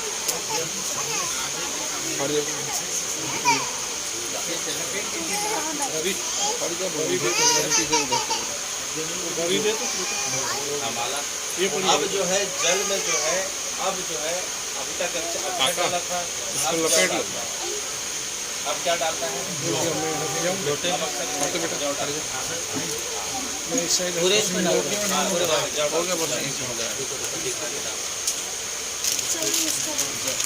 जो है अब जौ डालना है। हाँ इसमें अब 5 नंबर पेज खोलिए फिर से। इसमें नहीं डालना है, लोटे में डालना है। अब इसमें जो दर्पण का जो है तीर्थ बदल गया। अब काया तीर्थ में कहाँ से आएगा? ये वाला लोटा जो में उसमें कवर करो ना, दिख रहा ना काया तीर्थ इसमें लोटे में दोनों लोटे में डालो। उसको उसको लोटे में डालना है सर। ये वाला डायरेक्ट जौ लोटे में डालना है। सर जौ को लोटे में जौ को पूरे बाल्टी में डालना नहीं, सब पात्र में। माँ के लोटे में भी आ जाए। नहीं सब पात्र में लेना पड़ेगा तब तो जाएगा। दोनों में डाल दोगे ऐसे बोल के इसको दे रहे हो इसमें जैसे आप चम्मच डालें जो सब मिक्स हो जाएगा ना ये जैसे भी आप उसमें डालोगे ना उसी में जाएगा। जौ को लोटे में डालना है। सब पात्र पूरे पानी में डालना है। पानी डालो। फिर आएगा सर उसमें वो मिलाना है ना, पानी को मिलाओ हाथ से पानी भरोगे ना तब ऐसे पानी ले लो। मैं क्या करता हूँ सर लोटे में डाल देता हूँ तो क्या पूरे में मिला के डालना चाहिए। अगर डाल रहे हो तो भी से कोई दिक्कत नहीं, क्योंकि देवताओं के लिए क्या जो देना था अपन हम लोग दे दिए। क्योंकि देवता जो है अब अक्षत के साथ जल पाके अब तृप्त हो गए, अपने स्थान पे आ गए। अब जो ऋषि जो है अब जो है साथ में क्या ले रहे हैं? अक्षत के साथ जौ ले रहे हैं। जौ ले रहा है, अक्षत भी चाहिए। हाँ अक्षत भी ले रहे हैं और अब जौ भी ले रहे हैं। तो वैसे अब उत्तर की तरफ को कर लिए, इसको फोल्ड करना है। हाँ देवेंद्र ने बताइए। अब जो है काय तीर्थ में आइए। एक्चुअली क्या बहुत बड़ा है। अब काय तीर्थ में जो है हाँ, अब पानी जो है ऊपर से जल को ऊपर से ऐसे डालना है कि जो नीचे जो है उसके अग्रभाग से गिरे। ऊपर से डालिए पानी। हाँ ऐसे करें, डायरेक्शन ऐसे रखिए। हाँ ऐसे स्लांट रखिए, खड़ा रखिए जितना हो सके। वो संता दिया। हाँ हाँ दाएं हाथ में रखना और बाएं हाथ से जल डालना। ये देख उसका अग्रभाग नीचे रहेगा। ठीक है, ये अग्रभाग नीचे रहेगा। राउंड वाला शेप नीचे रहेगा। उसको पलटा ऐसे तो पकड़ा था ना, ये अग्रभाग है ना। ये बड़ा है, इसको छोटा कर देता हूँ। बढ़ाई रहना चाहिए भाई, उसको बढ़ाई रहना चाहिए ना। मोड़ लीजिए, मोड़ लो, मोड़ लीजिए। सामने वाला जुड़ा रहेगा। सर राउंड वाला ऊपर, राउंड वाला सर ऐसे रहता है, राउंड वाला नीचे रहता है। नहीं अग्रभाग होगा ना, इसमें से लेंगे। अग्रभाग में जो है देवता पितर जो है सभा के वहीं जाकर मोड़ो ना उसको, मोड़ो ना। फैलना नहीं चाहिए, फैलना नहीं चाहिए। हाँ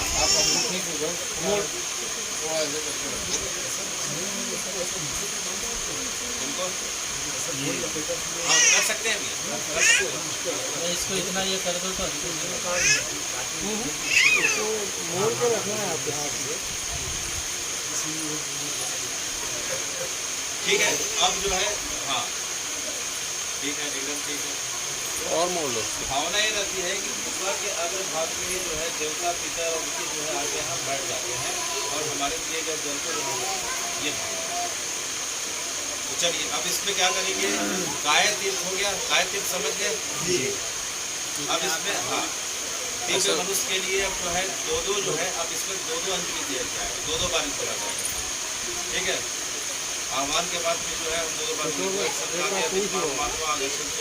अंजलि अब बोलेंगे ओम संकष्टपिताम ओम संकष्टपिताम ओम फलानंदन तीर्थम ओम फलानंदन तीर्थम ओम फलानंदन तीर्थम ओम फलानंदन तीर्थम ओम गंभीर तीर्थम ओम कल्याण तीर्थम ओम अमृत तीर्थम ओम अमृत तीर्थम ओम वेदांत तीर्थम ओम दाविष्णु तीर्थम ओम पंचशिखर तीर्थम ओम पंचशिखर तीर्थम।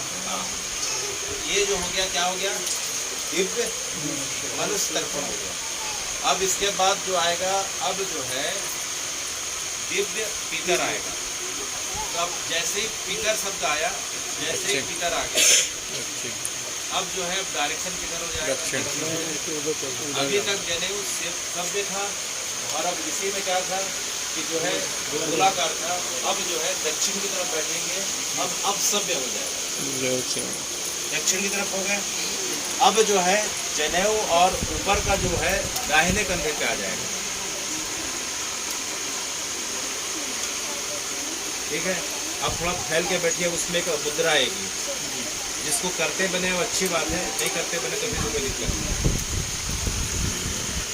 उसमें क्या होता है कि बायां घुटना मोड़ना है, अगर बने तो अच्छी बात है, नहीं बने कभी तो कोई बात नहीं। हाँ देवन भाई कर दिया, हाँ ये मुद्रा। देव तर्पण अगर करते हैं तो उसमें दाहिना घुटना मोड़ना रहता है, कर सके तो अच्छा है, नहीं तो सामान्य आसन में भी बैठ सकते हैं, ठीक है। अब जो है अब उसका डायरेक्शन अब चेंज होने वाला है, जनेऊ को चेंज हो गया, ऊपर का अवस्था चेंज हो गया, अब सभ्य हो गया, उसको अब सभ्य बोलते हैं, दाहिने कंधे में आ गया मैंने अब सभ्य हो गया। अब जो है कुशा जो है पितृ तीर्थ में आ गई, पितृ तीर्थ इसको बोलते हैं, ये ऊपर का, इसको क्यों बोलते हैं, ये देखिए ये स्थान हमारा शुक्र का है, ये स्थान क्या है शुक्र का है, ये स्थान गुरु का है, ये स्थान रवि का है, बुध का, सबको पता है, ये रवि का है, ये बुध का है, ये गुरु का है, शुक्र का है। शुक्र का स्थान क्यों है, क्योंकि संसार में सभी की उत्पत्ति शुक्र से हुई है, तो स्थान शुक्र का है, तो पितरों का स्थान शुक्र हुआ, इसलिए पिंड को इसी जगह से ऐसे गिराया जाता है। जब हम पितरों को जब करते हैं ना तो ऐसे करेंगे, ठीक है। हाँ तो शुक्र स्थान पे जो है ये जो है आपका ये पितृ तीर्थ हो गया, ठीक है, आपका पितृ तीर्थ हो गया, ठीक है। हाँ किशोर तुम भी करो, ऐसे करो, ठीक है। देवन भाई उसको बताइए, हाँ इसमें बहुत लंबा हो गया है किशोर का। ऐसे ये अंगूठा ऐसा करना, आधा ऊपर कर ले और ऊपर कर लो, उसको दे दे, उसको दे दे, उसको दे दे। हाँ अब जो है जल में जो है तिल डाल देंगे। अब हम दक्षिण की तरफ मुँह कर लिए, अब सभ्य हो गए, काय तीर्थ में जो पितृ तीर्थ में कुछ को धारण कर लिए, अब क्या डाल रहे हैं, तिल डाल रहे हैं। तिल इसलिए डालते हैं क्योंकि तिल के अंदर का जो तेल रहता है वो पितरों को आकर्षित करता है, काला तिल जो है पितरों को आकर्षित करता है। तिल थोड़ा अब देखिए हमारे अंदर इतनी क्षमता तो है जब हम सब कुछ कल्याण कर सकते। अब देखिए हमारे अंदर अब देवताओं की ऊर्जा भी आ गई, ऋषियों की भी ऊर्जा और आशीर्वाद आ गया उस जल में। अब जो है तीन में जो है पितरों का भी आशीर्वाद आ रहा है, इसमें तीनों का जो है आपकी जो है क्वालिटी आ गई, देखने में आ गया तीनों के लिए, अक्षत का भी, जौ का भी और तिल का भी। तो पितरों के लिए काले तिल वैसे उपयोग किए जाते हैं, लेकिन पितर आया तो तिल डाले, देवताओं के लिए अक्षत डाले, ऋषियों के लिए अपन क्या डाले, डाले। सबको अलग अलग चाहिए रहता है। जैसे हम देखते होंगे कि देव प्रसाद में खीर खिलाई जाती है। खीर देवताओं के लिए बनता है, देवताओं को खीर पसंद है। क्यों? क्योंकि इसलिए पसंद है क्योंकि वेद लक्षणा देसी गाय के दूध से निर्मित है और उसमें अक्षत डाला जाता है, इसलिए देवताओं को खीर का भोग लगाया जाता है भगवान को। और सबसे पवित्र चीज मानी जाती है खैर। तो अब जो है सब हो गया। पितृ तीर्थ समझ गए, ये पितृ तीर्थ है, कुछ भी रख लिए, अब सभ्य भी हो गया, बैठ भी गया, तिल भी डाल दिए। अब जो है 3-3 बार जो है हमको देना है। देवताओं के लिए 1 बार था, अभी 2 बार हुआ, अब कितने बार होगा? 3 बार। बैठने में दिक्कत जाए तो समान तरीके से भी बैठा जा सकता है, कोई दिक्कत नहीं। ठीक है, हाँ। अब जो है हम जो है पितृ तीर्थ से जो है 3-3 बार अंजलि देंगे। ओम आगच्छन्तु मैं पितरी में लेंतु जलांजलि, सभी पितरों का आह्वान कर रहा हूँ कि मेरे द्वारा दिए गए जल को जो है ग्रहण करें। अब जो है इसमें फिर अब क्या होगा?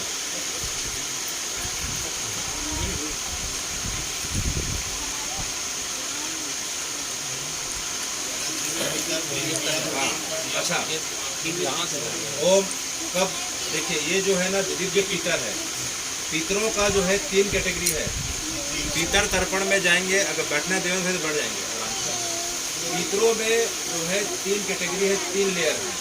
एक होता है दिव्य पितर, दूसरा होता है यम पितर और तीसरा होता है मनुष्य पितरों का 3 कैटेगरी है भैया।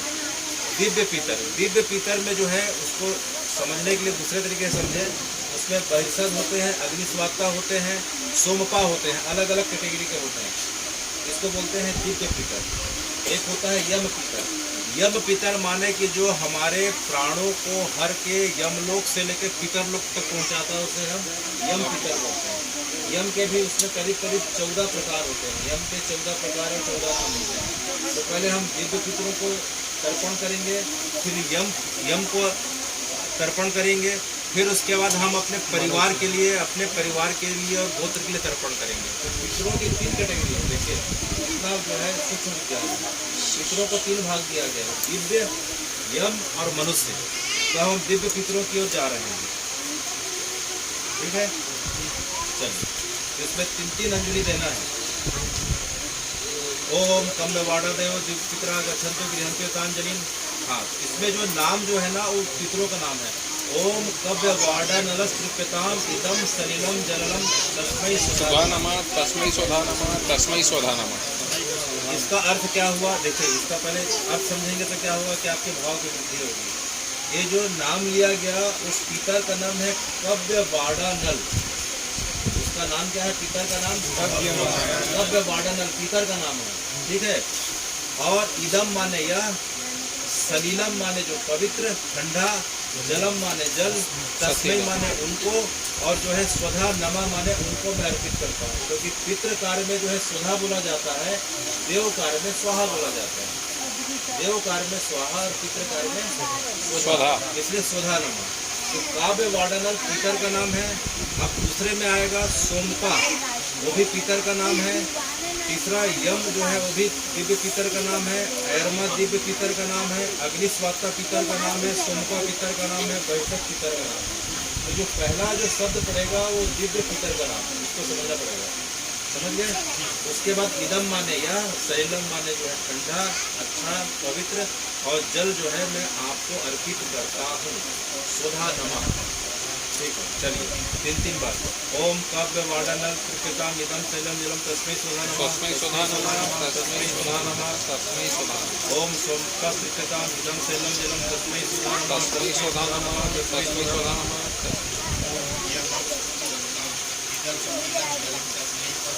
तस्मै स्वधा नमः तस्मै स्वधा नमः तस्मै स्वधा नमः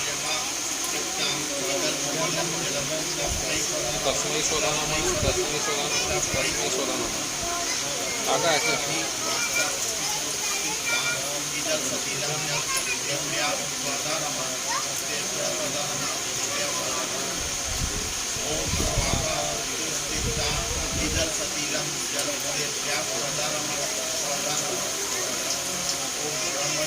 भाई सदा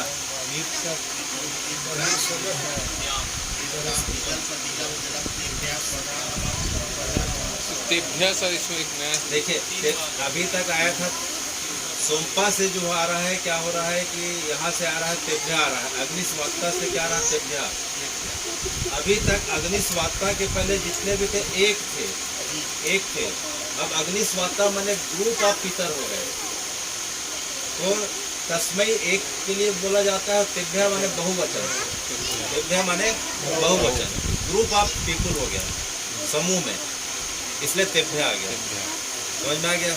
अब अगला सवाल कि संस्कृत नहीं आता है फिर कैसे करें, कि उसके लिए जो है कि जितने भी दिव्य पितर हैं मैं उनको आह्वान करता हूँ मेरे दिए गए जल को जो है स्वीकार करें, ऐसा करके 3 बार अर्पित करते हैं। संस्कृत अगर नहीं आ रही है, अग्निवास्ता बोलने नहीं आ रहा है, बरसत नहीं आ रहा है, सोमपा नहीं आ रहा है, अरुणा बोलने नहीं आ रहा है, तो फिर क्या करें कि 3 बार जो है दिव्य पितरों को आह्वान करके जल अर्पित करते हैं। दिव्य पितर आके मेरे द्वारा दिए गए जल को स्वीकार करें, स्वीकार करें। ठीक है। अगर नाम लेने में कठिनाई हो कहीं तस्मई आ रहा है, कभी तेभ्या आ रहा है, कन्फ्यूजन हो गया ना, इसलिए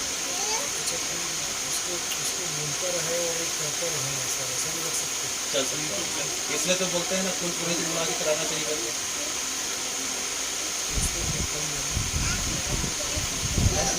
इसमें इसको डिटेल के साथ इसलिए बताया जा रहा है कि सामान्य तौर पर जो पंडित जी आएंगे वो फटाफट करा के चले जाएंगे, आपके भाव की वृद्धि नहीं होगी कि तिल का मतलब क्यों होता है, कुशा का मतलब क्यों, इस डायरेक्शन का मतलब क्यों है, 2 बार क्यों, 3 बार क्यों।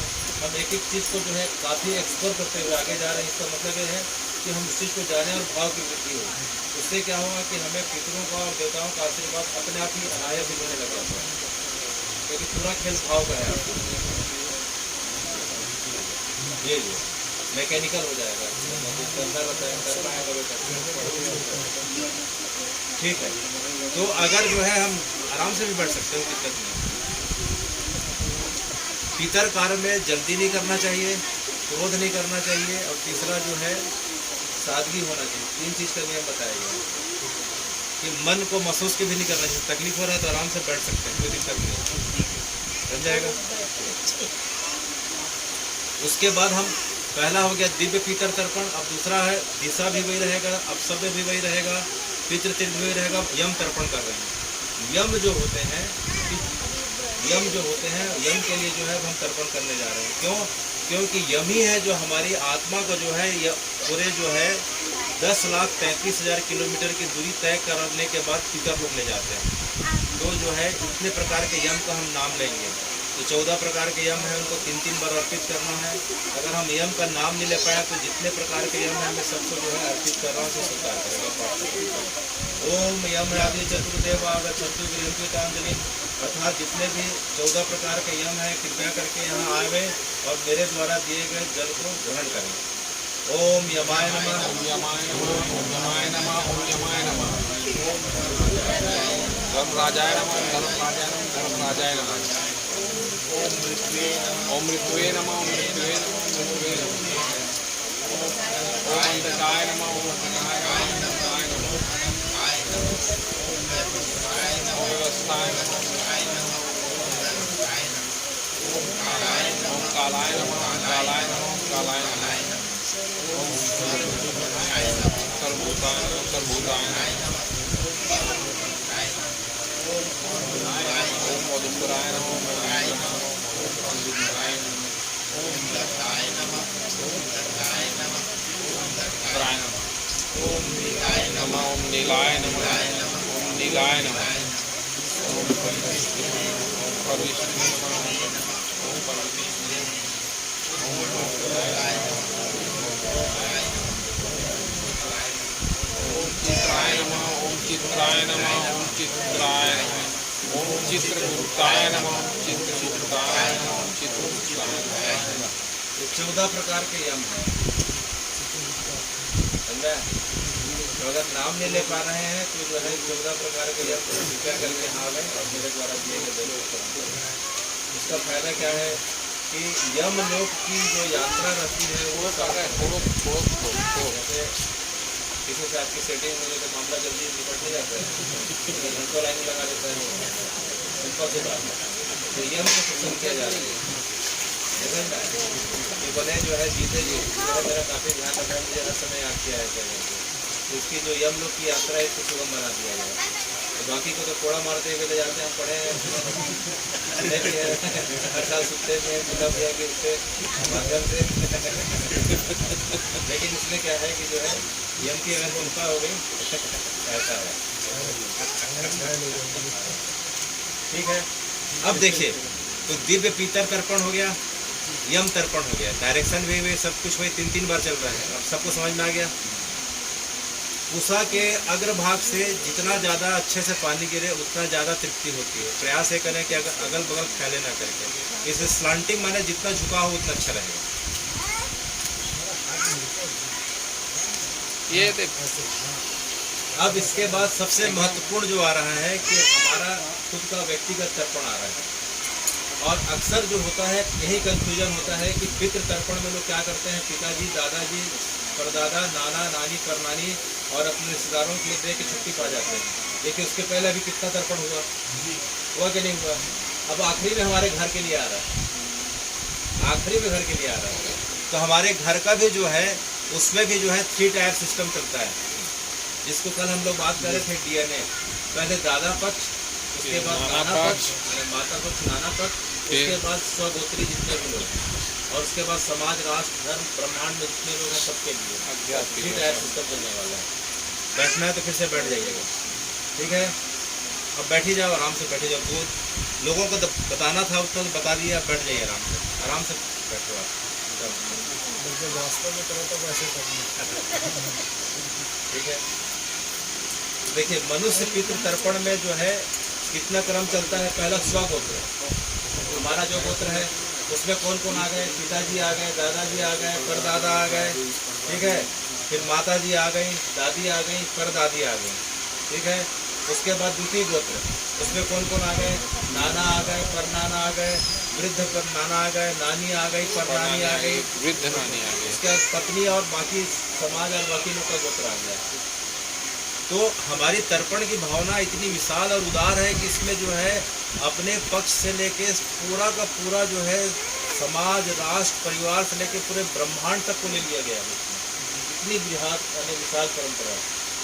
अब देखिए, अब सबसे पहले अब हम पितरों का आह्वान करने के पहले, अब हमारे घर के पितर है ना, अभी हम देवताओं का आह्वान करें, ऋषियों का करें, दिव्य पितर करें, यम का करें। अब हम अपने पितरों का आह्वान करेंगे। अब संस्कृत के श्लोक तो कठिन है, तो अब सबसे पहले जो है इसका जो हिंदी वाला अर्थ है इसको जो है हम जो है पढ़ने जा रहे हैं, ठीक है। कि हे अग्नि, अग्नि देवता के माध्यम से पिता आते हैं और जल देवता के माध्यम से आते हैं। अभी हम सुने भी थे, इतने दिनों से सुन भी रहे हैं। तो हम अग्नि के माध्यम से अग्नि से प्रार्थना कर रहे हैं कि अब हमारे पितरों को लाएं। हे अग्नि, आपके यजन की कामना करते हुए आपको स्थापित व प्रज्वलित करते हैं। इसी समय जो घर की माताएं, बहनें जो वो हैं वो क्या करेंगे कि हवी पात्र में वो है गोबर कंडे से क्या करेंगे, हवन को वो करेंगे, प्रज्वलित करेंगे, गोबर कंडे को प्रज्वलित करेंगे। कि हे अग्नि, आपके यजन की कामना करते हुए आपको स्थापित व प्रज्वलित करते हैं। अब अग्नि प्रज्वलित करने का समय आ गया। भविष्य की इच्छा रखते हुए आप तृप्ति की कामना करने वाले हमारे पितरों को भविष्य भोजन के लिए बुलावें। क्योंकि जब हम अग्नि में डालेंगे तो अग्नि की उष्मा से जो है पितरों को प्राप्त होगा। पिछले बार हम सोच चुके हैं, अग्नि की उष्मा से पाते हैं और जल की वाष्प को ग्रहण करते हैं। तो अग्नि को हम जो है सबसे पहले अग्नि का आह्वान कर रहे हैं। और घर की महिलाएं क्या करेंगी, अग्नि को प्रज्वलित करेंगे हवी उसमें, हवी पात्र में। हे अग्नि, आपके यजन की कामना, यजन माने पूजा, आपके यजन की कामना करते हुए आपको स्थापित व प्रज्वलित कर रहे हैं। भविष्य की इच्छा कर रखते हुए, यानी हवन पाने, जो हवन की सामग्री को जो पाएंगे उसकी इच्छा रखते हुए आप तृप्ति की कामना करने वाले हमारे पितरों को आप भविष्य भोजन के लिए बुलावें। क्योंकि बुलाने का माध्यम अग्नि है पहला, इसलिए अग्नि को हम वो कर रहे हैं। उसके बाद दूसरा आ रहा है, हमारे सोमपान करने योग्य ऐसे पितृगण जिनका इस लोक में मृत्यु के बाद शरीर जला दिया गया है, वे देवताओं के साथ गमन करने योग्य मार्ग से यहाँ आवें और इस यज्ञ में स्वधा से तृप्त होकर हमें मानसिक उपदेश दें तथा हमारी रक्षा करें, ठीक है। तो हम जो है अग्नि के माध्यम से जो है और जल के माध्यम से किसको कर रहे हैं, सभी अपने पितरों को क्या कर रहे हैं, आह्वान कर रहे हैं। अब फिर क्या होगा कि अब जो है हम स्वगोत्र का, अपने गोत्र का तर्पण करने जा रहे हैं। ये सबसे महत्वपूर्ण है। इन सभी में अब सबसे महत्वपूर्ण पार्ट अब आ रहा है, अपने गोत्र का तर्पण। और प्रत्येक का जो है 3-3 बार करना है। अब जैसे मान लीजिए दक्षिण की तरफ मुँह करे हैं, ठीक है। अब जो है अब कौन सी दिशा पे है, अपसव्य है, अभी सब अपसव्य है, ठीक है। उसके बाद जो है इसमें सबसे महत्वपूर्ण है गोत्र का नाम लेना। अब देखिए क्या रहा है, अमुक गोत्र, पहला क्या आ गया, गोत्र। सब अपने गोत्र का नाम ले लिए, मन लीजिए। अब जिनके पिताजी नहीं हैं, अस्मद पिता, जिनके पिताजी जीवित हैं वे अपने दादाजी का नाम लेके कर सकते हैं, या पिताजी अस्वस्थ हैं, नहीं कर पा रहे हैं, तो भी जो है दादाजी का नाम लेके किया जा सकता है। अमुक गोत्रा माने अपने गोत्र का नाम लेना है। अस्मत् पिता माने, अस्मत् माने मेरे पिता, ठीक है, उनका नाम लीजिए। अमुक शर्मा माने उनका नाम, ठीक है। और जो है पिताजी को वसु रूप में जो है प्रतिष्ठा दी गई है। पिताजी की प्रतिष्ठा किस रूप में दी गई है, गोत्र रूप में, वसु रूप में। दादाजी की प्रतिष्ठा दी गई है रुद्र रूप में, और परदादा की जो प्रतिष्ठा दी गई है आदित्य रूप में। वसु रूप, उसके बाद रुद्र रूप और आदित्य रूप। समझ में आ गया? पिताजी, दादा, परदादा, वसु रूप, रुद्र रूप और आदित्य रूप। समझ में आ गया? तो अमुक गोत्रा अस्मद पिता अमुक शर्मा माने उनका नाम लेना है। वसु रूपस तृप्ताम, वसु के रूप में जो है तृप्त हो। और कैसे तृप्त हो? इदम तिलोदकम तस्मै सुधा नमः, मैं तिल युक्त जल उन्हें प्रदान कर रहा हूँ, वे इसे पाके तृप्त हो, तृप्त हो, तृप्त हो। अब समझ आ गया? इदम माने इस, यह तिलोदकम माने तिल युक्त जल को प्राप्त करके जो है क्या हो, तृप्त हो, तृप्त हो, तृप्त हो। तो इस लाइन को जो है कैसे भी करके इस संस्कृत की लाइन को हमें बोलने का प्रयास करना है। अमुक गोत्रा अस्मद पिता अमुक शर्मा माने उनका नाम, वसुरूपस्त्र पिताम इदम तिलोदकम तस्मै स्वधा नमः, तस्मै स्वधा नमः, तस्मै स्वधा नमः। समझ में आ गया? पिताजी के बाद अब दादाजी आएंगे। अब दादाजी किस रूप में है? रुद्र रूप में। पिताजी किस रूप में थे? वसु रूप में। दादाजी किस रूप में है? रुद्र रूप में। और परदादा किस रूप में रहेंगे? आदित्य रूप में। ठीक है, तो आप फिर से गोत्र का नाम लीजिए, अपने गोत्र का नाम लीजिए। ठीक है, अस्मद पितामह माने दादा, दादा को क्या बोलते हैं? पितामह। नाम लीजिए, अमुक शर्मा माने उनका नाम। अब रुद्र रूप में स्थित है। इदम तिलोदकम तस्मै सुधा नमः, तस्मै सुधा नमः, तस्मै सुधा नमः। क्लियर? 3 बार। ठीक है, 3 बार हो गया। अब उसके बाद परदादा आ गए। परदादा अब आदित्य रूप में स्थित है, तो अमुक गोत्रा, अपने गोत्र का नाम लीजिए। ठीक है, उसके बाद क्या आ गया? प्रपितामह। प्रपितामह माने परदादा, प्रपितामह माने परदादा, और आदित्य रूप में स्थित हैं, और मेरे द्वारा दिए गए तिल युक्त जल को जो है लेके प्रसन्न हो, और जो है तस्मै सुधा नमः, तस्मै सुधा नमः, तस्मै सुधा नमः। तस्मै माने उनके लिए, उनके हेतु। तस्मै माने उनके लिए, उनके हेतु मैं प्रदान करता हूँ, सुधा नमः। ठीक है, अब इसके बाद आ जाएगा माता जी। अगर जीवित है तो माता जी को हटा दीजिए। माता जी अगर जीवित नहीं है तो फिर आ गया अमुक गोत्रा, अपने गोत्र का नाम लीजिए। अस्मन माता, अब जो है माता जी वसु रूप में फिर से आ गई। किस रूप में आ गई? वसु रूप में आ गई।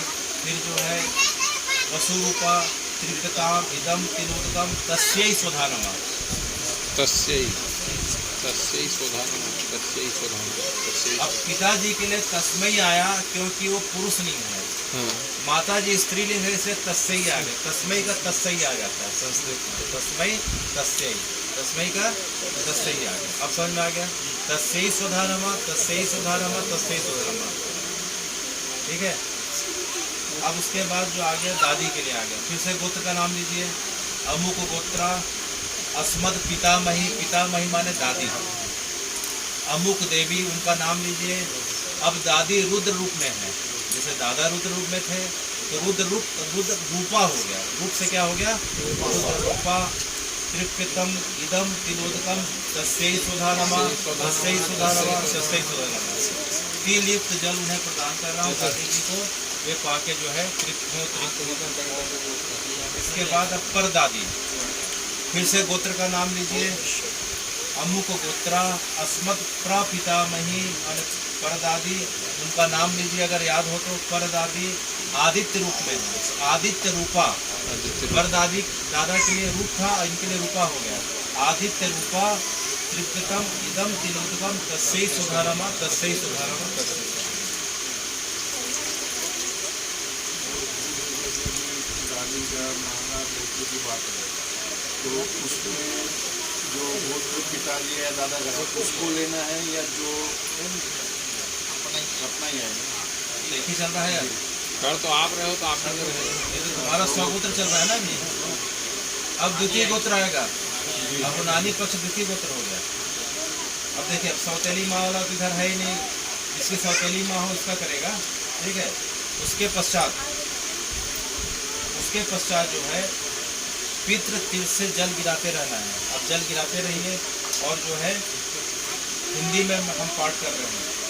इस लोक परलोक व मृत्यु लोक में स्थित हमारे सोमभागी पितृगण क्रम से ऊर्ध्व लोक को प्राप्त हो, जो वायु रूप को प्राप्त हो चुके हैं, वे शत्रुहीन सत्यवेत्ता पितर आह्वान करने पर उपस्थित हो और हम लोगों की रक्षा करें। जल डालते जाइए। अंगिरा अथर मुनि भृगुकुल में उत्पन्न हुए तथा नवीन गति वाले व सोमपान करने योग्य पितर वे समय पितृलोक में हैं। इस यज्ञ में उन पूजनीय पितरों की बुद्धि व मन हम पर विराजमान रहे। हमारे सोमपान करने योग्य ऐसे पितृगण जिनका इस लोक में मृत्यु के बाद शरीर ध्वंस कर दिया गया है, वे देवताओं के साथ लड़न करने और मार्ग से यहाँ आवे और यज्ञ में स्वधा से तृप्त होकर हमें मानसिक रूप से तथा रक्षा करें।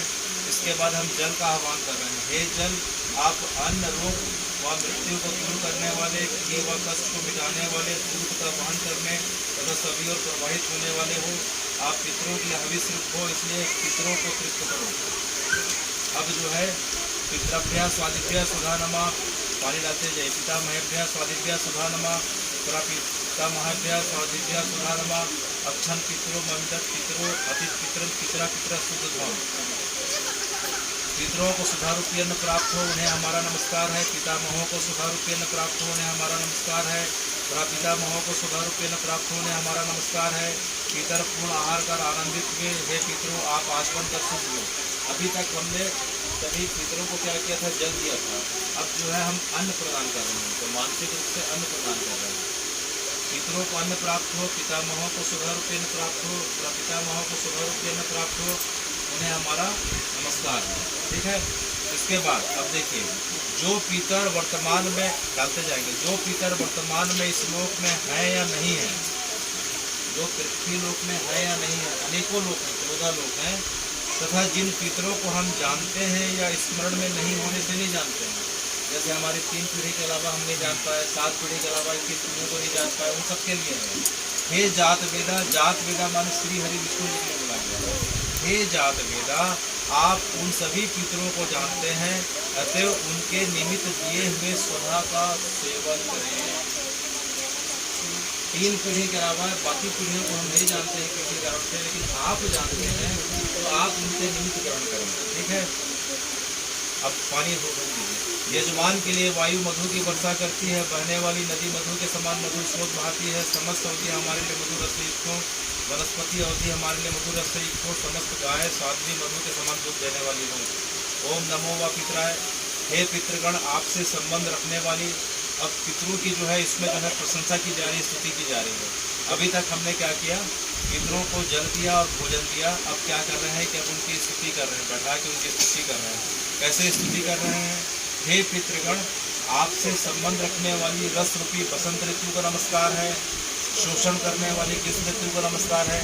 जैसे गर्मी पड़ती है भैया, तो पानी को खींचता है, हर चीज़ को शोषण करता है ना, इसलिए ग्रीष्म शोषण करने वाली ग्रीष्म ऋतु का नमस्कार है। तो मैं जीवन रूपी वर्षा ऋतु का नमस्कार है, वर्षा से जीवन की उत्पत्ति होती है।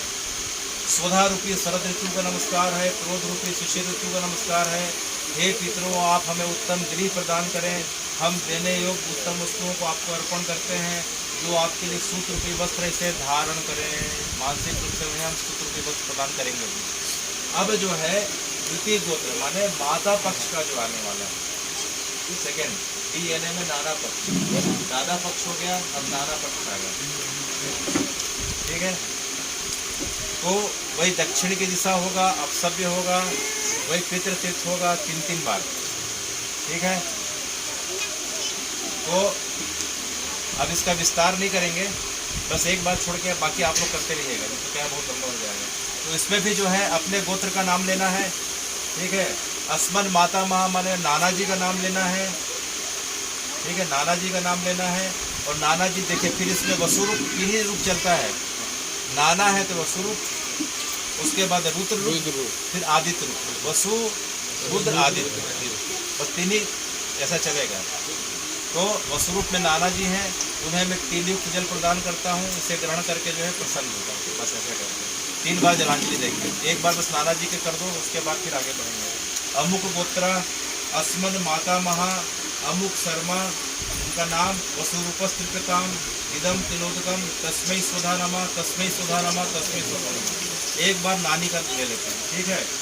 अमुक गोत्रा अस्मन माता मही माने नानी, नाम लीजिए वसुरूपस्त्रिपिताम इदम तिलोदकम तस्मै स्वधा नमा, तस्मै स्वधा नमा, तस्मै स्वधा नमा, ठीक है।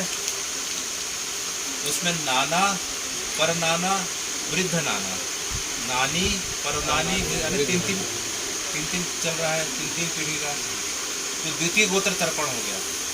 अब उसके बाद आएगा जो है एक्स्ट्रा, उसमें पत्नी से लेके हमारे जो है मौसा मौसी फूफा मामा मामी जितने भी हमारे परिवार घर समाज के लोग हैं, जितने भी लोग हैं उनके लिए तर्पण किया जाता है, ठीक है।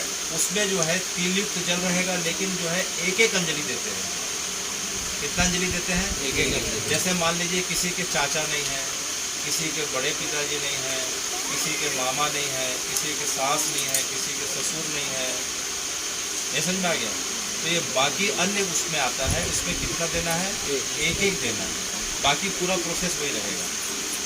बस मैं एक बार नाम ले रहा हूँ, बाकी देखेंगे। जैसे इसमें नाम लिया है पत्नी का, पुत्र का, पुत्री का, पिता के भाई का।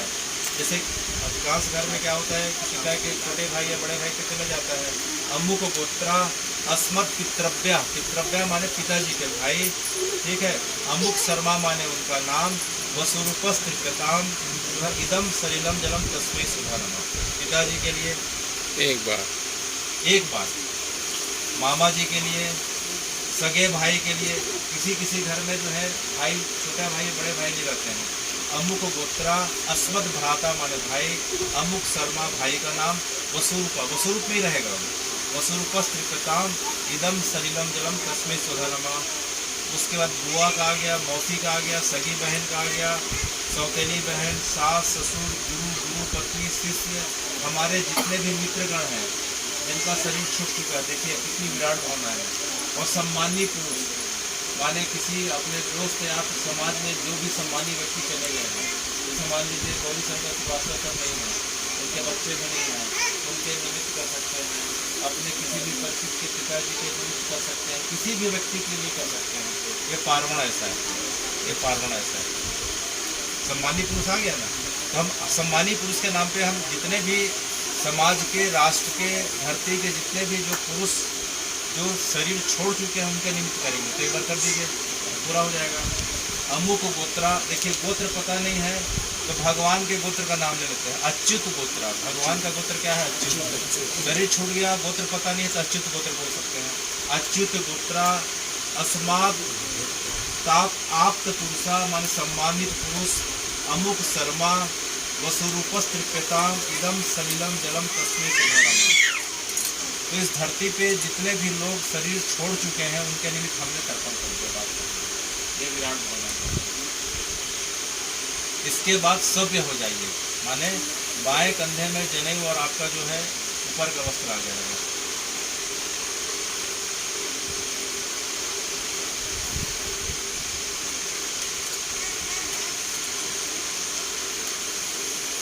और पूरब की तरफ मुंह करके बैठेंगे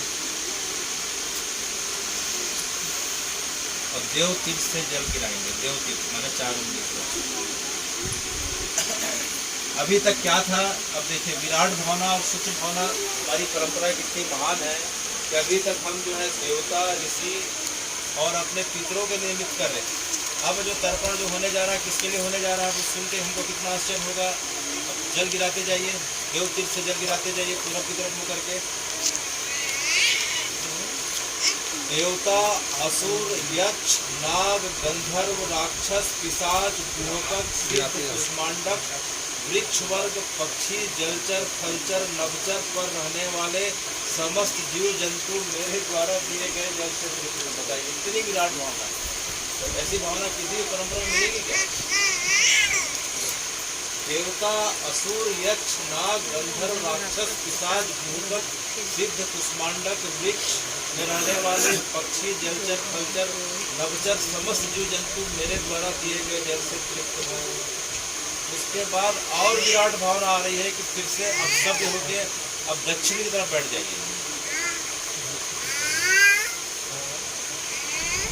अब बाएं, ये थोड़ा एक्सरसाइज रहता है थोड़ा सा। जैसे शुरुआत में 1 घंटा लगता है, बाकी फिर आधे घंटे में हो जाता है। 4-5 दिन कर लिए तो मात्र आधा घंटा लगता है। अब सब हो जाइए दक्षिण की तरफ। अब उसके बाद जो है पितृ तीर्थ से जो है ये पितृ तीर्थ, अब सब अब देखें जल गिराते जाइए। अब उसमें जो है क्या भावना आ रही है, नरकों में रहते हुए देखिए जो नरक में यातना पा रहे हैं, और हमारे इस्लाम में संसार के कोई भी प्राणी नरक में रहते हुए तथा वहाँ की समस्त यातनाओं को सहते हुए जो दुख हो रहे हैं उनको पुष्ट व शांत करने हेतु मैं जल देता हूँ। देखिए जो बांधव मेरे ना हो, और सूक्ष्म आ गया, या जो इस जन्म में अथवा किसी अन्य जन्म में मेरे बांधव अर्थात रिश्तेदार रहे हों, वे इनके अतिरिक्त जो मुझसे जल पाने की इच्छा रखते हों, वे सभी मेरे द्वारा दिए गए जल से तृप्त हों।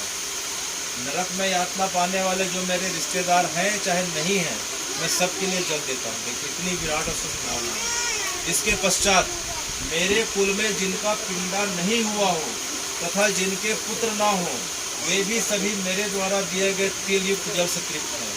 किसी के घर में पुत्र नहीं होते हैं, संतान नहीं होते हैं, या कई संतान विमुख हो जाते हैं, पिंडा नहीं करते हैं, तो उनके लिए भी हम पिंडा कर सकते हैं, तर्पण कर सकते हैं। देखिए कितनी विराट भावना है। उसके बाद और उसका विस्तार करा जा रहा है कि भगवान ने सबसे पहले ब्रह्मा जी को बनाया, और ऐसे करके आज तक हजारों ने लाखों ब्रह्मा जी आके जा चुके हैं, शरीर छोड़ चुके हैं। तो ऐसे ब्रह्मा जी जो भगवान पद्मनाभ के द्वारा निर्मित हैं, उनके भी जो है कल्याण के निमित्त मैं जल अर्पित कर रहा हूँ। ब्रह्मा जी से लेकर जितने जीव हैं, देवता, ऋषि, पितर, मनुष्य, माता, नाना आदि सभी पितृगण तृप्त हैं। यानी ब्रह्मा जी के लिए तक की भावना की जा रही है। इसके पश्चात मेरे कुल की पिछली पीढ़ियों में उत्पन्न हुए जो पितर ब्रह्मलोक के 7 द्वीपों के भीतर कहीं भी हों, उनकी तृप्ति के लिए मेरे द्वारा दिया गया तिल मिश्रित जल उन्हें प्राप्त हो। 7 लोक का मतलब क्या हुआ, ब्रह्मा जी के 7 लोक माने क्या हो गया, पृथ्वी के ऊपर 6 और नीचे 7। जैसे पृथ्वी के ऊपर जो है सबसे पहले क्या आ गया, यमलोक, फिर पितर लोक, फिर स्वर्ग लोक, फिर महालोक, फिर जम लोक, फिर तप लोक, फिर सत्य लोक। ये जो हो गए ऊपर के लोक हो गए। नीचे के लोक कौन हो गए, अतल, वितल, सुतल, तलातल, महातल, रसातल, पताल। इन 14 लोकों में कहीं भी जो है कोई भी प्राणी भटक रहा हो, वे सब मेरे द्वारा दिए गए जल से तृप्त हो। देखिए इतनी विराट भावना है। उसके पश्चात ये पूरा हमारा तर्पण का कार्य अब आखिरी पे आ गया। अब जो है आपका जो वस्त्र है इसको 4 फोल्ड करिए।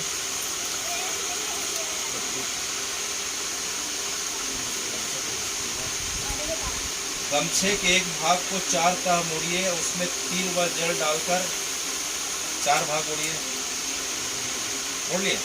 उसमें 3 वाला जल डालिए, जल डाल रहे हैं 3 वाला जल डालिए, और निम्नलिखित मंत्र पढ़कर बाईं ओर भूमि पर निचोड़ें, बाईं तरफ लेफ्ट तरफ निचोड़ें।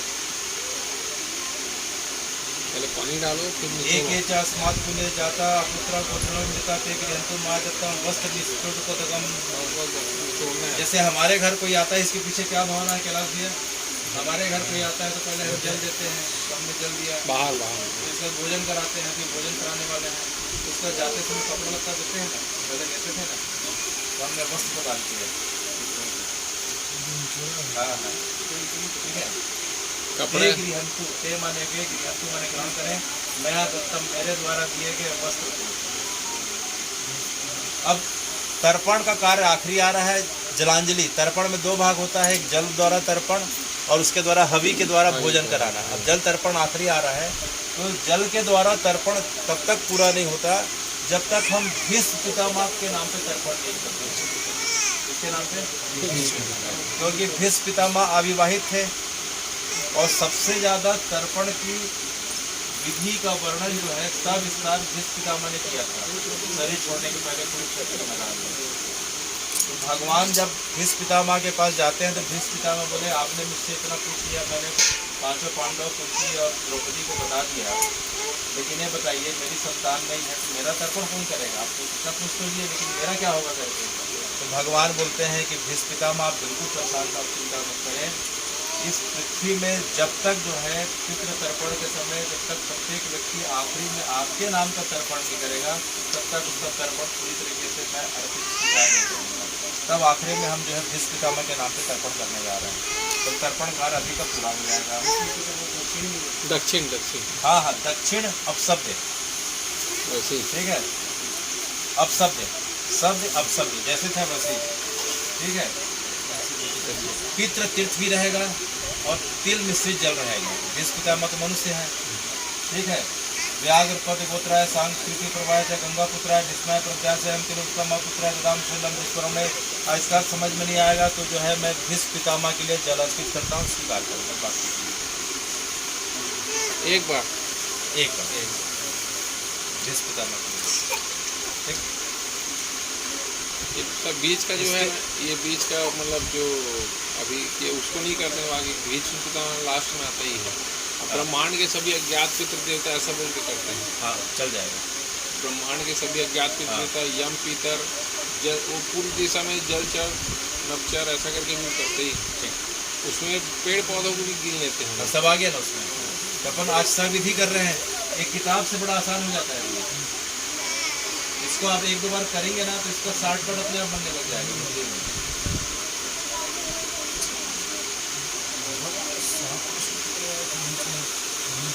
अभी आ गया ना, उस समय जला के रखा हुआ, उस समय तब तक क्या होता है, धीरे धीरे जलता है ना, धीरे धीरे जलता है। हाँ, थोड़ा टाइम लगता है। और छेना डालते जाओ थोड़ा थोड़ा, छेना कम पड़े तो मेरे संपर्क करें। आने वाला है।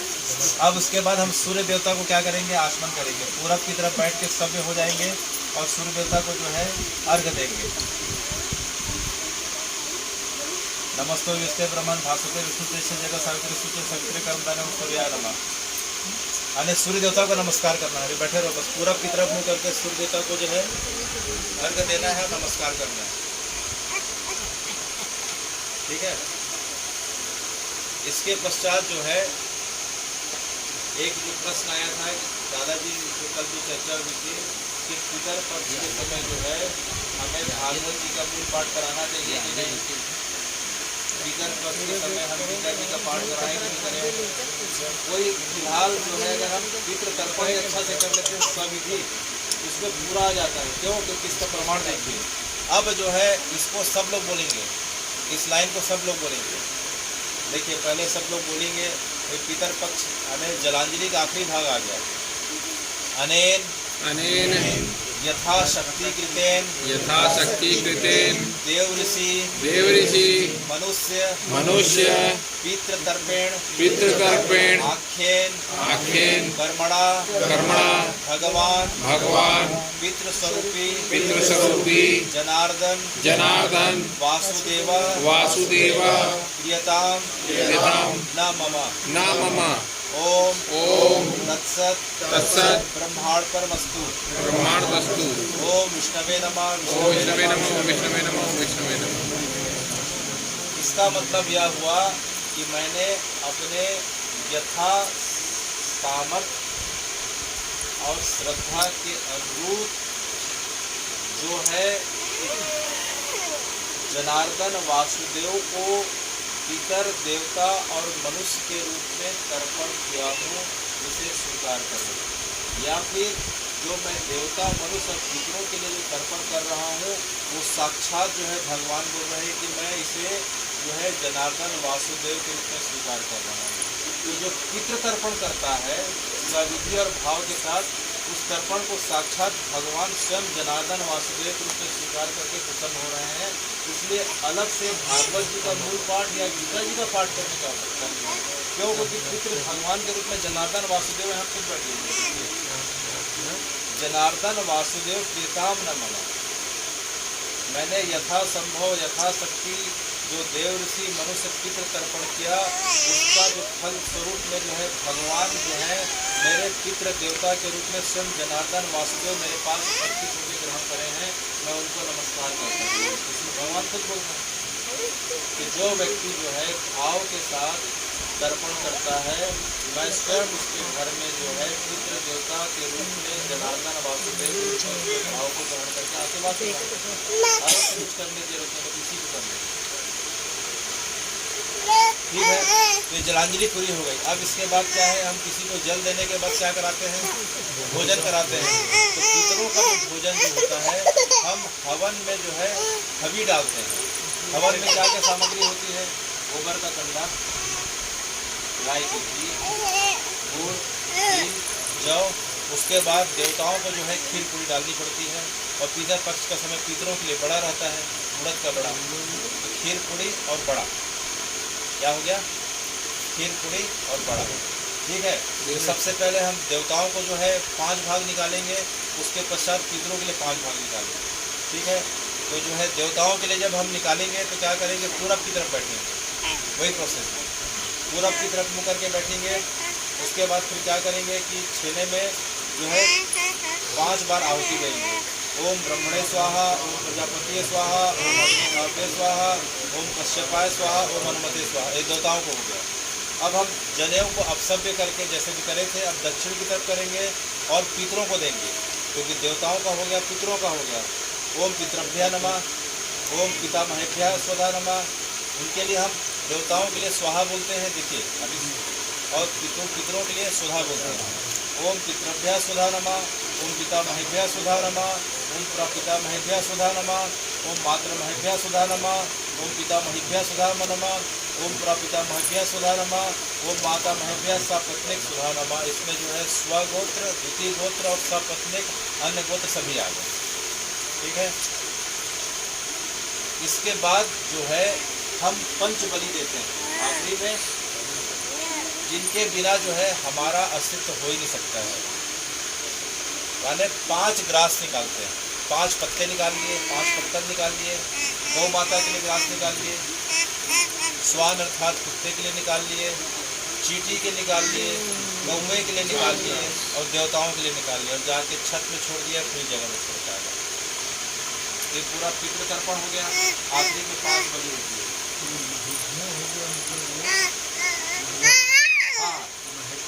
हाँ हाँ, मही उल्टा हो गया, स्त्री निकाल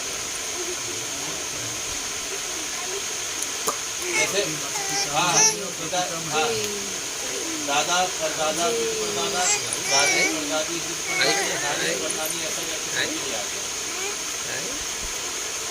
तो देवताओं के लिए हमने भोजन करा दिया हवन के माध्यम से, पितरों के लिए करा दिया।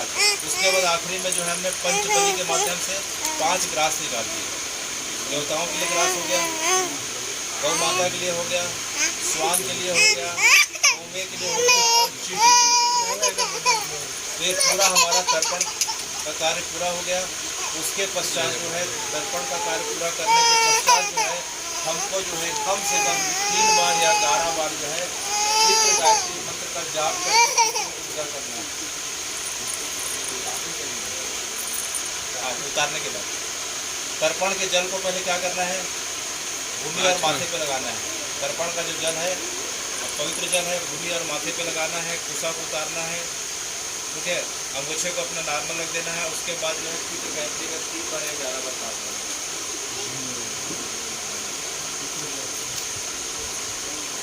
पितृ गायत्री जो है मोबाइल में आप लोग देख लीजिएगा, समय रहेगा तो ओम ओम देव। गणाय विद्महे जगद्धारिणी धीमहि तन्नो पितरो प्रचोदयात्। वो आपको नहीं कीजिए, कम से कम 3 बार या 11 3 बार 3 बार। उसके पश्चात जो है उन्हें विदा करते हुए फिर जो है बीज प्रदान करते हैं। तो ये सविधि तर्पण हुआ। शुरुआत में करेंगे तो 1 घंटा लगेगा, बाकी जो है 35 मिनट आधे घंटे में हो जाता है। तैयारी पूरी रहे आधे घंटे में हो जाता है, उससे ज़्यादा टाइम नहीं लगता है। क्योंकि आपको हिंदी में करना है, फटाफट करना है, मतलब फटाफट नहीं करना है, आराम से भाव के साथ तो जल को जो है कोई भी जो है पवित्र वृक्ष है उसके नीचे डाल दें।